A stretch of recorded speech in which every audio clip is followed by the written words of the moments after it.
Iran supreme leader Ayatollah Ali Khamenei మరణించారని Iran media ధృవీకరించింది. అయితే అమెరికా, ఇజ్రాయెల్ జరిపిన దాడుల్లో ఇరాన్ సుప్రీం లీడర్ ఖమేనీ అయితే మరణించడం జరిగింది. అయితే Iran supreme leader Ayatollah Ali Khamenei మరణించినట్టు ఇరాన్ మీడియా అయితే తెలపడం జరిగింది. ఇరాన్ 40 రోజుల పాటు అయితే సంతాప దినాలు పాటిస్తుందని చెప్తున్నారు. ఖమేనీ శనివారం తెల్లవారుజామున తన కార్యాలయంలో విధి నిర్వహణలో ఉండగా ఆయన చనిపోయారని Iran supreme national security council అయితే చెప్పడం జరిగింది. ఈ దాడిలో ఖమేనీ కూతురు అలాగే అల్లుడు మరణించినట్లు అధికారిక మీడియా అయితే తెలిపింది. ఖమేనీ కోడలు కూడా ఒకరు చనిపోయారు. ఖమేనీ కోడలు కూడా చనిపోయారని చెప్పేసి తెలుపుతున్నారు. అయితే ఖమేనీ తన కార్యాలయంలోనే చనిపోవడం ద్వారా తన కార్యాలయంలో చనిపోలేదు, అతను దాక్కున్నాడని చెప్పేసి కొద్దిగా వార్తలు అయితే వైరల్ అయ్యాయి. కానీ ఆ వార్తలు అనేటివి కేవలం శత్రువుల మానసిక యుద్ధంలో భాగమని నిరూపితమైందని ఇస్లామిక్ రివల్యూషనరీ గార్డ్ కోర్ అనుబంధంగా ఒక ప్రముఖ న్యూస్ ఏజెన్సీ అయితే చెప్పడం జరిగింది. అయితే మరోవైపు అమెరికా స్థావరాలు అలాగే ఇజ్రాయెల్పై దాడి చేస్తామని ఇస్లామిక్ రివల్యూషనరీ గార్డ్స్ కోర్ అయితే ప్రకటన చేసింది.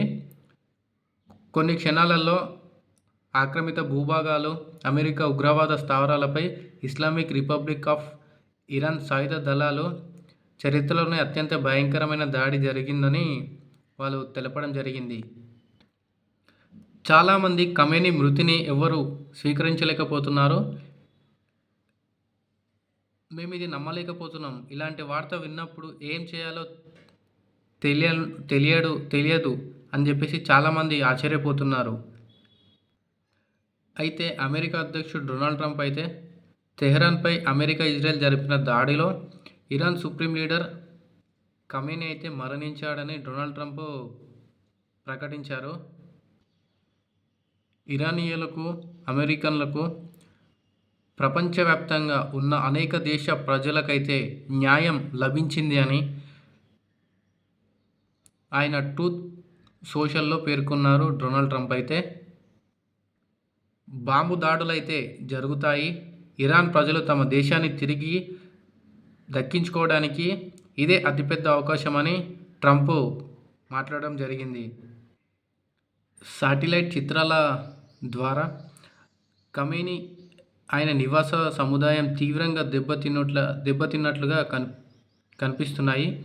దీనిపై ఇరాన్ ఆయనను సురక్షిత ప్రాంతానికి అయితే తరలిస్తున్నామని చెప్పేసి వాళ్ళు ఫస్ట్ అయితే చెప్పడం జరిగింది. ఆ తర్వాత 86 ఏళ్ల సుప్రీం లీడర్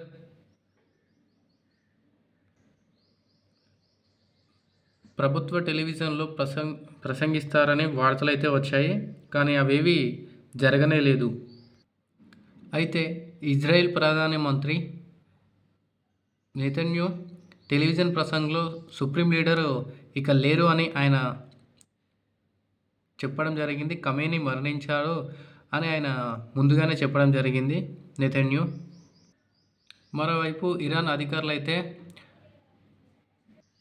ఖమేనీ మరణించారనే వార్తనైతే వాళ్ళు ఖండిస్తూనే వచ్చారన్నమాట. ఎక్కడ కూడా వాళ్ళు ఒప్పుకోలేదు, ఖమేనీ అయితే మరణించలేదు, ఉన్నారు, ఆయనను ఒక